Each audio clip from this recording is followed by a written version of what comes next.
भाई mentally strong positive thought और success की सीढ़ियां आपको तब मिलती है जब आपका एटीट्यूड ऐसा बन जाता है कि आपकी टक्कर का इस दुनिया में दूसरा कोई नहीं। आप किसी को प्रूव करना छोड़ देते हैं, आप किसी को ये बताना जताना छोड़ देते हैं कि आप भी कुछ हैं, बल्कि आप वो चीजें करनी शुरू कर देते हैं जो इस दुनिया की नजर में आपका चेहरा ऑटोमेटिकली ला देगी। लोग आपको अपने आप सर्च करना शुरू कर देंगे कि हाँ, अब इस शहर में कोई ऐसा बंदा आ गया है जिसकी टक्कर लेना सबके बस की बात नहीं। एटीट्यूड, शेर अपने एटीट्यूड की वजह से ही जंगल पर राज करता है। बाज अपने एटीट्यूड की वजह से ही सबसे ऊपर उड़ना जानता है, क्योंकि दोनों जानते हैं कि हम अगर एवरेज के साथ रहेंगे तो एवरेज बनकर ही रह जाएंगे। बाज कभी भी कबूतरों के झुंड में आपको उड़ता हुआ नजर नहीं आएगा, वो अकेला उड़ता है और जब जब सामने आता है तो बाकी सारे पंछी खुद ही दाएं बाएं हो जाते हैं। तो भाई अपने एटीट्यूड में सबसे पहली और जरूरी चीज शामिल करो, ग्रेटनेस। जैसे एक पंछी था जिसे उसके मालिक ने हमेशा पिंजरे में ही कैद करके रखा।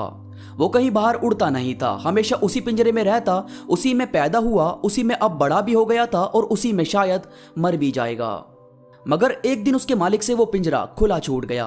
अब खुला छूटा तो काफी देर तक तो वो पंछी उसी में बैठा रहा, क्योंकि उसे मालूम ही नहीं था कि इससे बाहर भी उड़ा जा सकता है, मैं इससे बाहर निकल सकता हूं। वो तो बस उसी में रहा और बड़ा हुआ है। तो थोड़ा थोड़ा करके वो बाहर की साइड आया और हल्के से उड़ने की कोशिश की। वो हल्का सा उड़ा तो पहले तो गिर गया, फिर दोबारा उठा और जोर से उड़ने की कोशिश की। इसके बाद तेज हवा आई और उसे अपने साथ उड़ाकर ले गई। पहले तो उसे समझ ही नहीं आया कि ये कौन सी दुनिया है, ये मैं कहां निकल गया हूं, मेरा मालिक जो मुझसे इतना प्यार करता है वो मेरे बारे में क्या सोचेगा। जबकि उसे थोड़ी ना पता था कि उसका मालिक ही उसका दुश्मन है, जिसने सारी जिंदगी उसे पिंजरे में कैद रखा। वो उड़ता रहा तो भूल गया कि जाना किधर है। बहुत इधर उधर घूमा, कहीं से उसे अपना पिंजरा नहीं दिखा। फिर वो थक हार कर एक पेड़ की डाली पर बैठकर रोने लगा। अब जिस पेड़ पर वो रो रहा था उस पर बहुत सारे कबूतर अपना अपना घोंसला बनाकर रहते थे। शाम के टाइम वो अपने घोंसलों पर आए तो उन्होंने देखा कि कोई नया पंछी उनके पेड़ की डाली पर बैठकर रो रहा है। उन्होंने सबने झुंड बना लिया और उससे पूछना शुरू किया कि कौन हो, कहां से आए हो और रो क्यों रहे हो। तो उसने पूरी बात उन बाकी कबूतरों के झुंड को बता दी।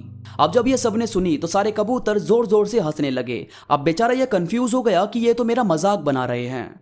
फिर उन कबूतरों में से एक कबूतर ने कहा कि पागल, तुझे रोने की जरूरत नहीं है, तू उस चीज से आजाद हो गया है।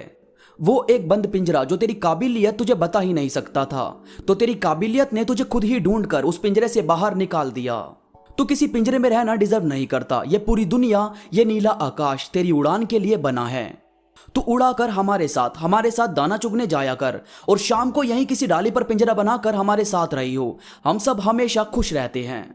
बस उस दिन के बाद वो नया पंछी सबसे दूर दूर तक उड़ सकता था, घूम सकता था इस पूरी दुनिया में। तो यार बात होती है कि आप जिस दायरे में रह रहे हो, देखो कि क्या इससे बाहर भी दुनिया है, क्या इससे बड़ी भी चीज अचीव की जा सकती है। और की जा सकती है तो भाई छोटा सोचने की नीड नहीं है, हमेशा ग्रेटनेस हासिल करो। इसके बाद है अम्यूजिंग, मनोरंजक, जो सबको हंसाए। उनकी बातों को सुने, कुछ ऐसा आपको बनना चाहिए। आपको पता है ये जो बड़े बड़े एक्टर्स होते हैं, कलाकार होते हैं, ये हमें उम्र भर एंटरटेन करते हैं। अपने अभिनय से हमें हंसाते हैं, रुलाते हैं, हमारे अंदर जोश भर देते हैं और इसी वजह से हम इनसे बहुत ही ज्यादा अटैच भी हो जाते हैं। और कभी जब ये इस दुनिया को छोड़कर चले जाते हैं तो हमें काफी ज्यादा पेन होता है कि हमारा पसंदीदा कलाकार इस दुनिया से चला गया। तो यार देखो, उन्हें ना तो आप पर्सनली जानते थे, ना कभी मिले थे। वो बस एक आर्टिस्ट है जिसके तौर पर आप उन्हें जानते हो। इसके बाद भी आप उनसे इतने ज्यादा अटैच हो गए। यानी कि आपका किरदार, आपकी छवि ऐसी होनी चाहिए कि अगर पर्दा गिर भी जाए तो लोग ताली बजाते ना रुकें। इसीलिए थोड़ा एंटरटेनर होना जरूरी है, इससे लोग आपको जिंदगी भर नहीं भूलते। इसके बाद है सपोर्टिव। आपके लिंक में कोई इंसान है या आप खुद भी हो। कभी ऐसा हुआ है कि आपको किसी ने अपने सपनों पर काम करने के लिए अप्रोच ना किया हो और वहीं एक इंसान हो जिसे आप पर बिलीव हो, तो वो इंसान हमें जिंदगी भर याद रहता है। तो बस आपको इस चीज से समझ आ गया होगा कि सपोर्टिव बनना कितना जरूरी है। इसके बाद है चैलेंजिंग। यार देखो, सिंपल चीजें तो कोई भी कर लेता है, बात तो उसकी है जो चैलेंजिंग रोल प्ले करे।